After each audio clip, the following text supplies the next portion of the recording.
The build-up has been taking place for more than a year since the Seminoles and Sooners met in Norman, Oklahoma, knowing they would have this second opportunity to play. Well, that'll take place on Saturday night under the lights in front of a nationally televised audience right here inside of Doak Campbell Stadium. Welcome to our Seminoles.com game preview. I'm Ryan Pincy. As you can see behind me, final preparations taking place on Bobby Bowden Field as the Seminoles and Sooners match up in a top 5 matchup for the first time since 1996. The Noles will welcome in the #1 ranked team in the country. For head coach Jimbo Fisher, one of the keys to preparation this week was not getting caught up in too much of the hype. We have to go play the game.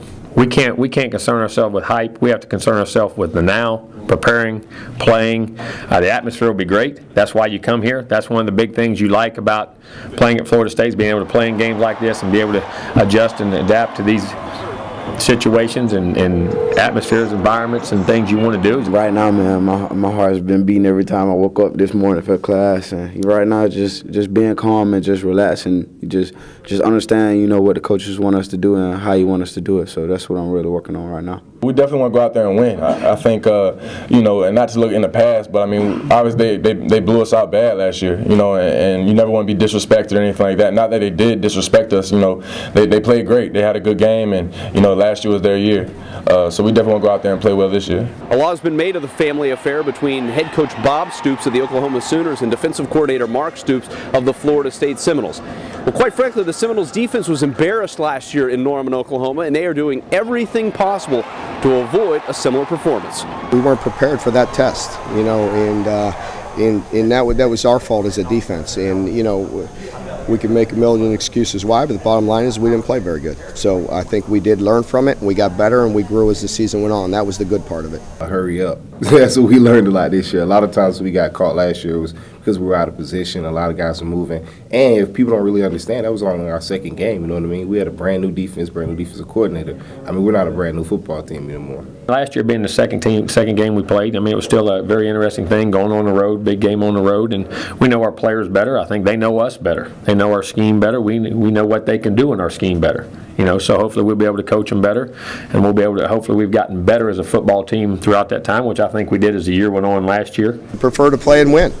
So one of us has to lose. So yeah, I think my mother and people within our family and even ourselves. I mean, we play to win. We want to win, but that does make it a little bit uncomfortable. But we'll go out there and lay it on the line, both of us, and play the best we can. We're expecting a hard sellout, maybe the hardest sellout we've had in over 10 years here at Doak Campbell Stadium, and that's something that the fans should remember. Your noise makes a big difference when the Seminoles are on defense. The fans are going to be so important in this game for us, to help us come out with the victory. It's just, I don't even think you really understand, but it really slows them down, because sometimes it's hard for us to get hitter plays when it's loud, but, we'll just be ready to go. But I think it'll be a big problem for them if they can't actually communicate and hit the plays and stuff. Anytime you're at home, I mean, the atmosphere, environment, the noise factor, that's huge. That's huge on the road, for a team to have to deal with. And the atmosphere and environment, the tier, I think is, it's one of the best. And there's been some, like I said last year when we played Florida, that atmosphere and environment like that was good, and I think it affected the other team, and I think it's things that you need to do to help our team. I think it's all part of being able to play in your own stadium and having success. That means a lot to us, knowing that, we have our fans here now. Last year we went down to their place, and I'm sure it's the same way there, knowing that Florida State's coming to town. I'm sure their tickets sold really fast, but, knowing that our fans are taking it extremely serious just like we are, so knowing that we have that added support that, guys are behind our backs and things like that is going to mean the world to us. We're now joined by Seminoles.com senior writer Brandon Meller. And Brandon, as we've talked about, the buzz is building for this game for a very long time. We've been here all week. It just feels different than anything we've experienced in the last 10 years. Yeah, I got to Florida State in 2002, and I've never seen anything like this. I mean, there were some games that were close. 03 Miami was a big one, obviously. 2 top 5 teams then, not a #1 team playing. But yeah, this is just incredible. You can feel the buzz in the air around here. I think anybody who's coming to Tallahassee is going to be really surprised by just how the second you enter town, it's just kind of envelops you, and you're ready to be a part of something special. And hopefully, if you're an FSU fan, it's something special you remember with a victory as well. One of the biggest issues that the Seminoles had last year was getting to Landry Jones. The pass rush wasn't what they would want it to be. Is that one of the biggest keys to the game this week? Yeah, I think so. And Brandon Jenkins talked about it this week. He said that they kind of have an idea now of what the defensive ends specifically have to do and have to combat this fast-paced no-huddle offense for Oklahoma. So that means getting ready, getting on the ball, and being prepared when that ball is snapped. And this game ultimately comes down to what FSU does defensively.